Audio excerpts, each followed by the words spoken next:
আজকে মানুষ বলছে আমার ভোট আমি দিব, সৎযোগ্য লোককে দেব। জি, আপনার কাছে প্রশ্ন ছিল যে আমরা 1 বছর পার করে ফেলেছি প্রায় জুলাই বিপ্লবের, এই সময় আমাদের অর্জনটা কি, প্রাপ্তি অপ্রাপ্তি কি, কিভাবে মূল্যায়ন করবেন, কতটা পেয়েছি আমরা, দেশ কি পেয়েছে? জি, আপনাকে ধন্যবাদ যে আমাকে আজকে এই এশিয়ান টিভির সকল কর্মকর্তা কর্মচারীদেরকে ধন্যবাদ জানাই, সাথে সাথে দর্শক শ্রোতাদেরকে ধন্যবাদ জানাই। সবাইকে আসসালামু আলাইকুম রাহমাতুল্লাহ ওয়া বারাকাতুহু। আসলে জুলাই বিপ্লবের যে প্রত্যাশা সেটি এখনো অনেক দূর বাকি, তবে সেই প্রত্যাশাকে বাস্তবায়ন করার জন্য আমার দল তথা জামাত ইসলামী সবচাইতে অগ্রণী ভূমিকা রাখছেন মাঠে ময়দানে, সেটা আপনারা দেখছেন। আমার আমির ডাক্তার শফিকুর রহমান সাহেব, তিনি সকল কিছুকে ঊর্ধ্বে স্থান দিয়ে উনি জুলাইয়ের এই বিপ্লবকে, ওই আন্দোলনকে উনি প্রাধান্য দিচ্ছেন এবং তাদের সকল আহত নিহতের পাশে উনি দাঁড়িয়েছেন, ইতিমধ্যে আপনারা দেখেছেন। তো সেখানে যে প্রত্যাশা সেটুকু হচ্ছে যে এতটুকু অর্জিত হয়েছে যে আমরা এখন কথা বলার একটা পরিবেশ পেয়েছি।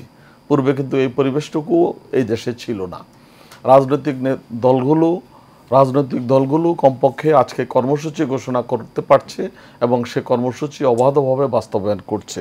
তখনকার সময় ফ্যাসিস্ট সরকারের কারণে, ফ্যাসিস্টদের সে অত্যাচারে কোনো দল কোনো কর্মসূচি হাতে নিতে তারা ভয় পেত, হাতে নেওয়ার পরও কোনো কর্মসূচি বাস্তবায়ন তারা করতে পারত না।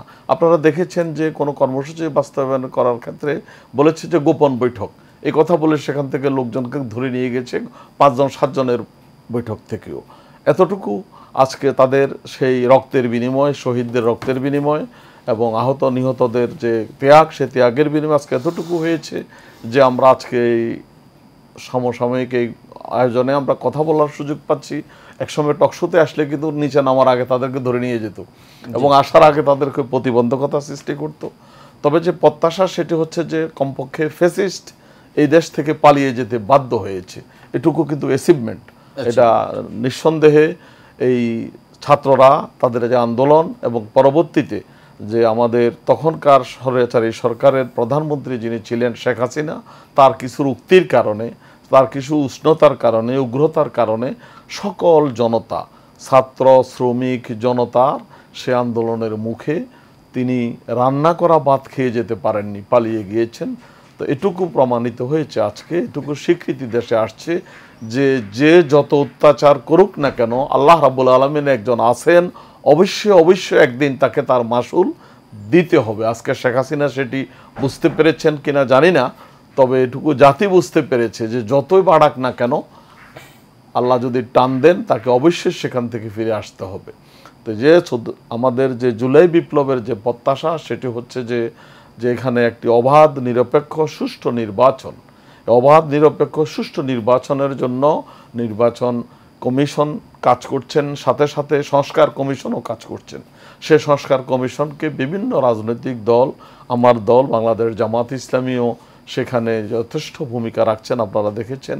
তারা সেখানে যাচ্ছেন, পরামর্শ দিচ্ছেন, কথা বলছেন। তো সেই যে প্রত্যাশা, সে প্রত্যাশা হচ্ছে যে অবাধ সুষ্ঠু নির্বাচনের মাধ্যমে গত তিনটি নির্বাচনে যারা ভোট প্রয়োগ করতে পারে নাই এবং যারা নতুন ভোটার হয়েছেন আজকে যারা আতঙ্কিত আদৌ ভোট দিতে পারবেন কিনা, তাদেরকে আমরা এই নিশ্চয়তা দিতে চাই যে আগামী নির্বাচন সুষ্ঠু, অবাধ ও নিরপেক্ষ হবে এবং সেই নির্বাচনে সকল লোক তার ব্যক্তিগত মতামত ব্যক্ত করার মতো সুযোগ পাবে। প্রত্যেক ভোটার তার নিজস্ব পছন্দ মতো সৎ এবং যোগ্য প্রার্থীকে ভোট দিতে পারবে ইনশাআল্লাহ।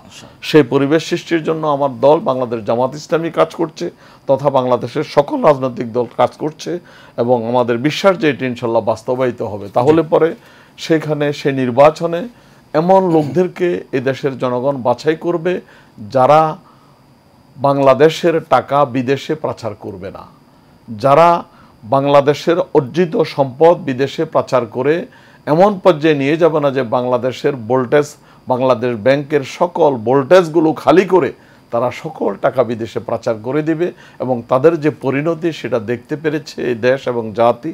এবং কোনো অবস্থাতেই তারা কোনো ফ্যাসিস্টকে এই নির্বাচনে ভোট দেবে না, তারা সৎ যোগ্য লোকদেরকে ভোট দিয়ে আগামী দিন বাংলাদেশ যাতে একটি কল্যাণকর রাষ্ট্রে পরিণত হয় সেজন্য তারা এমন ব্যক্তিদেরকে ভোট দিবে, সৎ যোগ্য লোকদেরকে সংসদে পাঠিয়ে তারা এই দেশকে, এই জাতিকে সামনের দিকে এগিয়ে নিয়ে যাওয়ার জন্য তথা বাংলাদেশে একটা মানবিক রাষ্ট্র প্রতিষ্ঠার লক্ষ্যেই এই দেশবাসী আজকে ঐক্যবদ্ধ।